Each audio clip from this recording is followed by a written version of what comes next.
Naruto and Boruto സീരീസിലെ ഏറ്റവും powerful ആയിട്ടുള്ള ക്യാരക്ടറാണ് നമ്മുടെ ഷിബായി ഒട്ടുട്സുക്കി. ഈ ഒരു ഒട്ടുട്സുക്കി ശരിക്കും ആരാണ്, ഇവരുടെ പവേഴ്സ് എന്തൊക്കെയാണ്, ഇത് ബൊറൂട്ടോ സീരീസുമായി എങ്ങനെ കണക്ട് ചെയ്യുന്നു എന്ന് തുടങ്ങി ബൊറൂട്ടോ സീരീസ് കാണാത്ത ഒരാൾക്ക് പോലും മനസ്സിലാകുന്ന രീതിയിൽ ഷിബായി ഒട്ടുട്സുക്കിയെ കുറിച്ച് ഞാൻ ഡീറ്റെയിൽ ആയി പറഞ്ഞു തരാം. അതിനു മുൻപ് വീഡിയോ ഒന്ന് ഹൈപ്പും ലൈക്കും ചെയ്ത് ചാനൽ ഒന്ന് സബ്സ്ക്രൈബ് ചെയ്തേക്ക്. അപ്പോൾ ഒട്ടും സമയം കളയാതെ ഡയറക്റ്റ് വീഡിയോയിലോട്ട് പോകാം.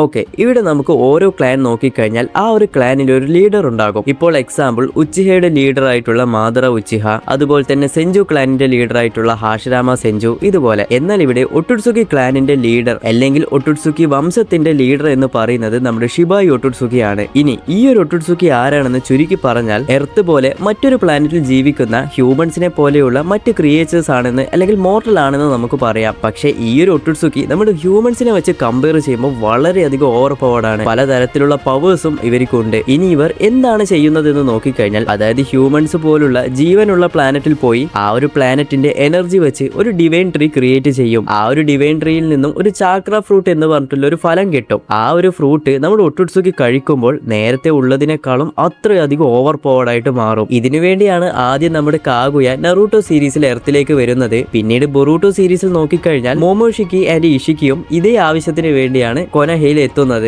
ഇനി ഇതേ ഒരു കാര്യത്തിൽ തന്നെ നമ്മുടെ ഷിബായിനെ നോക്കിക്കഴിഞ്ഞാൽ നമ്മുടെ ഷിബായി ഒട്ടുട്സുക്കിയും ഇതുപോലെ ഓരോ പ്ലാനറ്റിൽ പോയി അവിടെയുള്ള ചാക്ര ഫ്രൂട്ട് കഴിച്ചു. അതായത് റൂമേഴ്സ് ഒക്കെ പറയുന്നത് 100 അല്ലെങ്കിൽ 1000 കണക്കിന് ചാക്ര ഫ്രൂട്ട് കഴിച്ചിട്ടുണ്ടാകാം എന്ന രീതിയിലാണ് ഇവിടെ പറയുന്നത്. നിങ്ങൾ ഒരു കാര്യം മനസ്സിലാക്കണം, ഒരു ചാക്ര ഫ്രൂട്ട് കഴിച്ച കാഗുയ തന്നെ എത്രത്തോളം ഓവർ പവർഡ് ആയെന്ന് നമ്മൾ സീരീസിൽ കണ്ടതാണ്. അപ്പോൾ 100 പോട്ടെ, ഒരു 50 ചാക്ര ഫ്രൂട്ട് കഴിച്ച ഷിബായുടെ അവസ്ഥ എന്തായിരിക്കും? നമ്മൾക്ക് ചിന്തിക്കുന്നതിനപ്പുറമായിരിക്കും പുള്ളിക്കാരന്റെ പവർ. അതുപോലെ ഇത്രയും ചാക്ര ഫ്രൂട്ട് ഒക്കെ കഴിച്ച് പവർഫുൾ ആയതുകൊണ്ട് തന്നെ താൻ ഇപ്പോൾ മറ്റൊരു ഡയമെൻഷനിലാണ് ഉള്ളത് എന്നും നമ്മുടെ ബൊറൂട്ടോ സീരീസിൽ പറയുന്നുണ്ട്. അതുപോലെ തന്നെ നമ്മുടെ ബൊറൂട്ടോ സീരീസിൽ കാണിച്ച മോമോഷിക്കി ഒട്ടുട്സുക്കി ഇല്ലേ, പുള്ളിക്കാരൻ തന്നെ പറഞ്ഞത് തനിക്കും ഇതുപോലെ പവർഫുൾ ആയി ആ ഒരു ഡയമെൻഷനിലേക്ക് പോകണമെന്നാണ്. ഓക്കെ, ഇനി നമ്മൾ ഈ ഒരു ഷിബായി ഒട്ടുട്സുക്കി ബൊറൂട്ടോ സീരീസുമായി എങ്ങനെ കണക്ട് ചെയ്യുന്നു, നിലവിൽ നമുക്ക് കാണിച്ചു തന്ന ഷിബായി ഒട്ടുട്സുക്കിയുടെ പവേഴ്സ് എന്തൊക്കെയാണെന്ന് ബൊറൂട്ടോ സീരീസും അതുപോലെ തന്നെ മാംഗയിലുള്ള കാര്യങ്ങളൊക്കെ ഞാൻ ഡീറ്റെയിൽ ആയിട്ട് പറഞ്ഞു തരാം. ഫസ്റ്റ് തന്നെ സ്പോയിലർ അലേർട്ട്. അതുപോലെ തന്നെ ഞാൻ കുറച്ച് ഡീറ്റെയിൽ ആയിട്ടാണ് ഇവിടെ പറയുന്നത്, കാരണം ബൊറൂട്ടോ സീരീസ് കാണാത്ത പലരും ഈ ഒരു വീഡിയോ കാണുന്നുണ്ടെന്ന് അറിയാം. ഓക്കെ, ഇവിടെ നറൂട്ടോ സീരീസ് കഴിഞ്ഞ് ബൊറൂട്ടോയിൽ എത്തിയപ്പോഴാണ് പണ്ട് ഒട്ടുട്സുക്കിയിൽ നിന്നും എർത്തിലേക്ക് കാഗുയ മാത്രമല്ല വന്നത്, തന്റെ കൂടെ ഇഷിക്കി എന്നൊരു ഒട്ടുട്സുക്കിയും ഉണ്ടായിരുന്നു. അങ്ങനെ നമ്മുടെ കാഗുയ നൈസായി ഇഷിക്കിയെ ട്രാപ്പ് ചെയ്ത് ഫൈറ്റ് ചെയ്ത് ഡിഫീറ്റ് ആക്കുന്നു. ഈ സമയമാകുമ്പോഴേക്കും നമ്മുടെ ഇഷിക്കി ഒട്ടുട്സുക്കി ഏകദേശം മരിക്കാനായ അവസ്ഥയിൽ എത്തിയിട്ടുണ്ടാകും. അപ്പോൾ നമ്മുടെ ഇഷിക്കി ഒട്ടുട്സുക്കി എന്ത് ചെയ്യും? പുള്ളിക്കാരൻ മരിക്കില്ല. ഇഷിക്കി ജീഗൻ എന്ന് പറഞ്ഞിട്ടുള്ള ഒരു മനുഷ്യന്റെ ബോഡിയിലേക്ക് കയറും. അങ്ങനെ ബോഡിയിൽ കയറി ആ ബോഡി മുഴുവനായും താൻ കൺട്രോൾ എടുക്കും. ഇപ്പോൾ എക്സാമ്പിൾ നമ്മുടെ നറൂട്ടോ സീരീസിൽ ഒറോച്ചിമാറു ചെയ്യുന്നില്ലേ, ഓരോ ബോഡിയിലേക്ക് മാറി മാറി പോകുന്നത്, ഏകദേശം അതുപോലെ തന്നെ. പക്ഷെ ഇവിടെ പ്രശ്നം എന്തെന്നാൽ നമ്മുടെ ഇഷിക്കി തിരഞ്ഞെടുത്ത ജീഗന്റെ ബോഡി ഇഷിക്കിക്ക് അത്ര പെർഫെക്റ്റ് അല്ല.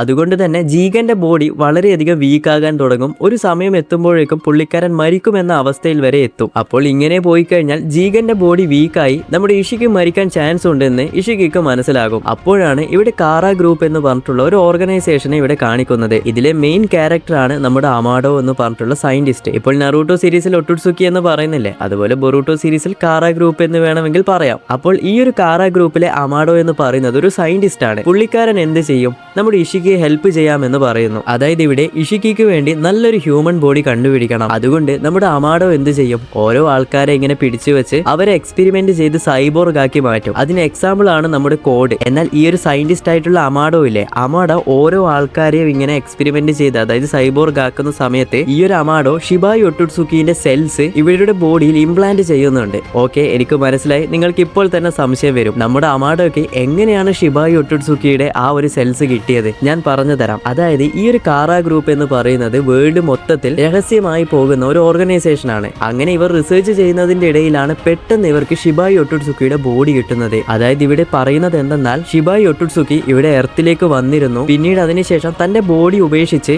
ഇവിടെ നിന്നും പോയി എന്ന രീതിയിലാണ് റൂമേഴ്സ് പറയുന്നത്. പക്ഷെ ഇതിന്റെ സത്യാവസ്ഥ ആർക്കും അറിയില്ല. ഇങ്ങനെയാണ് റൂമേഴ്സ് ഉള്ളത്. അപ്പോൾ നമ്മുടെ അമാഡോ എന്ത് ചെയ്യും? ആ ഒരു ബോഡി എടുത്ത് ആ ഒരു ബോഡിയിലുള്ള സെൽസ് ഉപയോഗിച്ചാണ് ഓരോ ആൾക്കാരെയും ഇവിടെ എക്സ്പെരിമെന്റ് ചെയ്യുന്നത്. ഈ ഒരു ഷിബായുടെ സെൽസ് വെച്ച് ഓരോ ആൾക്കാരെയും എക്സ്പെരിമെന്റ് ചെയ്യുന്ന സമയത്ത് അവർക്ക് ഡിഫറെന്റ് ആയിട്ടുള്ള പവേഴ്സ് ആണ് കിട്ടുന്നത്. ഇപ്പോൾ എക്സാമ്പിൾ നമ്മുടെ മാങ്കിക്യൂ ഷെറിംഗനില്ലേ, എല്ലാ മാങ്കിക്യൂ ഷെറിംഗനും ഡിഫറെന്റ് പവേഴ്സ് അല്ലേ ഉള്ളത്. ഇപ്പോൾ ഇറ്റാച്ചിക്ക് അമത്തറസു, ഒബീറ്റോക്ക് കാമോയി, ഷിസുയ്ക്ക് കോട്ടാമട്സുക്കാമി, അങ്ങനെ നമുക്ക് പറഞ്ഞു പോകാം. അതുപോലെയാണ് ഇവിടെ ഷിബായുടെ സെല്ലിന്റെ കാര്യവും. ഈ ഒരു ഷിബായുടെ സെൽസ് ഉപയോഗിച്ച് കഴിഞ്ഞാൽ അവർക്ക് ഷിൻജിറ്റ്സു എന്ന് പറഞ്ഞിട്ടുള്ള ഒരു പവർ യൂസ് ചെയ്യാൻ സാധിക്കും. ഈ ഒരു ഷിൻജിറ്റ്സു ഒട്ടുത്സുകികൾക്ക് മാത്രം യൂസ് ചെയ്യാൻ കഴിയുന്ന ഒരു പവറാണ്. അതിൽ തന്നെ ഡിഫറെന്റ് ആയിട്ടുള്ള പവേഴ്സ് ഉണ്ട്. ഇപ്പോൾ നമ്മുടെ അമാഡ ക്രിയേറ്റ് ചെയ്ത എയ്ഡ എന്ന ക്യാരക്ടർ, ഈ ഒരു ക്യാരക്ടറിന് ഷെൻറിഗൺ എന്ന് പറഞ്ഞിട്ടുള്ള പവർ ഉണ്ട്. അതായത് ഒരു തരത്തിലുള്ള കണ്ണാണ്. ഈ ഒരു കണ്ണ് വെച്ച് എവിടെയുള്ള കാര്യങ്ങളും CCTV പോലെ നോക്കാൻ കഴിയും, റിയാലിറ്റിയെ തന്നെ മാറ്റാൻ കഴിയും. അതുപോലെ തന്നെയാണ് ഡീമൺ, എതിരാളികളുടെ ആക്രമണം അവരിലേക്ക് തന്നെ റിഫ്ലക്ട് ചെയ്യാൻ കഴിയും. അതുപോലെ തന്നെ കോഡ്